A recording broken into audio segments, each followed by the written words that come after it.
तर माझ्या चॅनलमध्ये स्वागत आहे तुमचं. काय चाललंय, बरे आहेत का? मी पण मस्त मजेत. आत्ताच दुकानातून आले, बाजारातून आले. बघा, दूध आणले, गरम करायला ठेवले आणि थोडासा म्हणजे भाजीपाला तर नाही बरं का, पण बटाटे आणले. असं दिसतंय, चमकतंय, असं व्यवस्थित दिसत नाही. तर थोडासा भाजीपाला तर नाही म्हणता येणार. भाजी नाही आणली. बटाटे आणलेत 1 किलो, टमाटे आणलेत अर्धा किलो, 60 रुपये किलो आहे टमाटे. बोंबील आणलेत, कोथिंबीर आणली. मग दाखवते बघा. 1 किलो आणलेत बटाटे, मिरची कोथिंबीर आणली, कढीपत्ता आणलाय, टोमॅटो आणलेत 30 रुपयाचे अर्धा किलो आणलेत बघा. बोंबील आणले 60 रुपयाचे. दूध आणले, दूध गरम करायला ठेवले. आता चहा बनवते, चहा पिते आणि स्वयंपाक करते.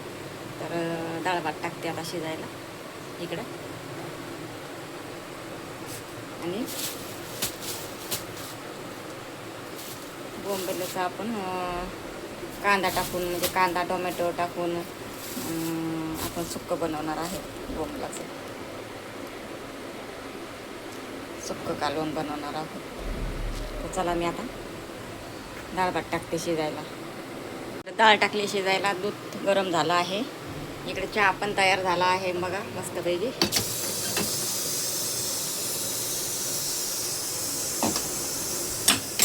आता इकडं भात टाकला शिजायला. तांदूळ धुवून घेतलेत, मीठ टाकले.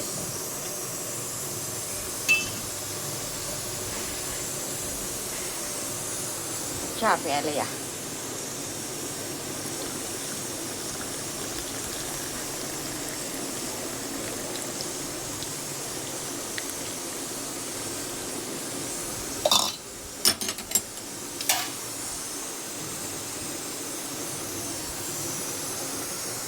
भांडे राहिलेत घासायचे, अजून 2 भाकरी करून घेते आणि भांडे घासते. जेवण केलं नाही मी आणि भात तसाच राहिला आहे.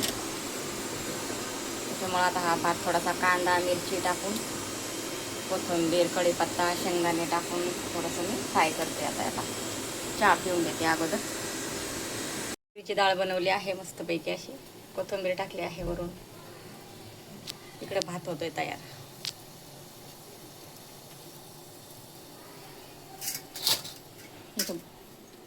बोंबिलचे छान असे तुकडे करून घेतलेत. आता कांदा टोमॅटो कापते आणि मस्त सुक्कं बनवते. मस्तपैकी असं बोंबलाचं सुक्कं सुक्की भाजी बनवली आहे बघा, मस्तपैकी अशी.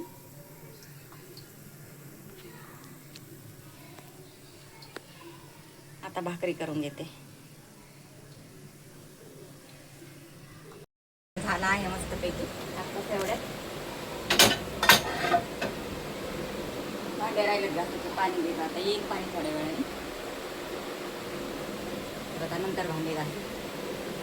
चला, आजचा व्हिडिओ तुम्हाला कसा वाटला नक्की सांगा. आणि रोज व्हिडिओ येणार आहेत, रोज व्हिडिओ बघा आणि कसे वाटतात कमेंटमध्ये सांगा. चला, भेटू पुढच्या व्हिडिओमध्ये. Bye bye.